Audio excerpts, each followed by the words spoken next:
Welcome back to the channel, guys. Got another video for you, another Pentax video. First impressions, not a review, first impressions of the K3 Mark II I've got for you today. You can see there. That's what we're rolling with today. So, I've had this camera for just over 2 months now.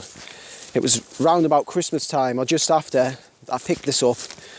And the reasons I picked this up, because I already own the K3 Mark I, the K5 and the K70, but the reasons were because I was using the K3 so much last year for shooting the sports and stuff that I do, the motocross photography. More or less 90% of the stuff last year came from that camera, that I wanted a backup for that camera. I was just using it so much, and the K70 was just sat on the shelf, not getting used, so I thought, let's pick up another K3. So a K3 Mark II came up and landed in the basket. The button of doom was pressed and the postman kindly delivered my Pentax K3 Mark II. I would have happily had another K3 because, bearing in mind, they're pretty much the same camera. There's not much difference at all between them in terms of like the layout, the functions, everything. It's identical more or less, the body. The only difference mainly is that this, the K3 Mark II, has the GPS unit on top without a pop-up flash. It's got no pop-up flash on this. Vice versa, it switches round on the K3 Mark I, that has a pop-up flash but no GPS. That's really the only difference between them. So I knew I was going to be at home on this camera straight away, and like I say, I've had it for 2 months more or less now. I've been out with it. I've not really used it that much, maybe it's about 5 times. And I was actually down in the woods here, as you can see behind the woods that I normally go down to for testing all the time. I was down here last week with Max. If you don't know who Max is, he's a black Labrador. And being a dog photographer, I always think if you can shoot the hardest type of thing, black Labrador, it's pretty hard to shoot a black dog, then you're doing something right. So me and Max were down here, and I wanted to test out the K3 Mark II, and I tested it with the 55 to 300 PLM lens, which is my favourite. If no one knew that, it is, because I babble on about it all the time.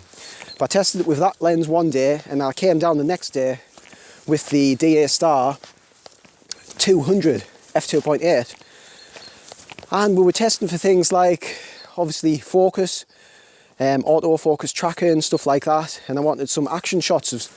There's been a lot of wind down here recently. There's a lot of trees have fallen over, been blown around, and there was actually one right in the middle of the wood. So it's now a perfect log jump. So I was getting Max to hoy himself over that, and we got some really good shots actually. But I was wanting to test things, like I said, autofocus, tracking, all that type of stuff, and the ISO on this, just to see if there was any difference between this and the K3 Mark I. And you know, like I said, they're pretty much identical.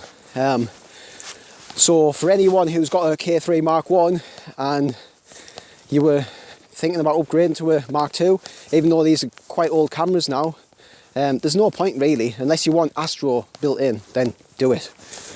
But other than that, they're more or less the same. So yeah, what else can I say?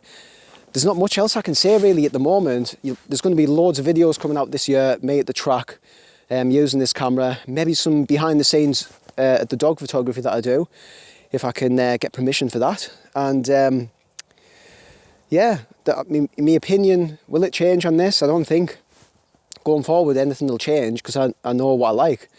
And as I say, I've got used to all where the buttons and dials are on the K3 Mark I, and on this one it's exactly the same. I like how it's set up, the grip on it, everything. It's spot on for my shooting style. And shooting sports with Pentax, I was menu diving a little bit actually with the K70, where with this and the K3, not having to do that. And so I'm not missing any shots, and that's what it's all about, getting the shots. So yeah, I think this camera is going to be really good going forward. And I've got 2 more or less identical cameras now, so you know, I might actually sell the K70. And I've done a video about this maybe it's a week ago, It was a 4-year review, my 4-year review on the Pentax K70. It's flown over, to be honest, but it was a review about that camera, who I think it's for, the purpose it serves and all that type of stuff, value for money. So if you haven't seen that, check it out. I'll leave the link at the end of this video. It'll be on the cards for the next video, so click on that and have a watch of that video. It's a good one. But yeah, at the end of that video I was talking about, do I want to sell that camera, because I've got 4 Pentax bodies now, 2 identical ones. The K70, it's made more or less redundant because it doesn't pair up with these ones as well. When I think about the interchangeability of the batteries and stuff like that, I've actually picked up a battery grip for this camera which works with the K3 as well. So I am on the fence about getting rid of the K70 now, and not because it's a bad camera. It actually does have better image quality, I think, overall than the K3 Mark 1 and Mark 2, but as I've said many a time now, my shooting style lends itself to these cameras over the K70. So that's my reasons, my first impressions of the K3 Mark II for buying it, using it. As I say, I'm going to pump some more videos out with these cameras, and yeah, if you like this, leave a thumbs up. It's going to help the channel out. Share it, subscribe, and make sure you watch that next video, the K70 video. And that's it for today. I'm out. I'll see you in the next one.